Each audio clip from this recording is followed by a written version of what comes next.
kabulastugan. Hindi malilimutan ang asaran na merong pikunan, lalo na rin ang unang niligawan, unang kabiguan. At dyan nasiseryoso ang usapan, ang pagdadamayan ng tunay at tapat na kaibigan. O mga buwan, kaibigan namang maaasahan. Di na tayo pabata, edad may di nahahalata. Sa mga trip unti-unti na tayo nagsasawa.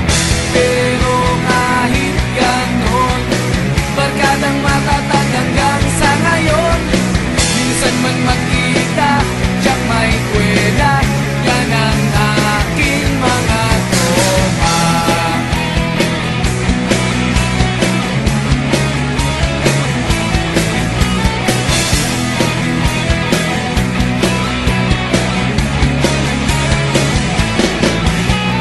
Inuman na pang magdamagan, minsan inaabot pa ng ayaan, na kung saan-saan, na para bang walang kinabukasan at kahantungan.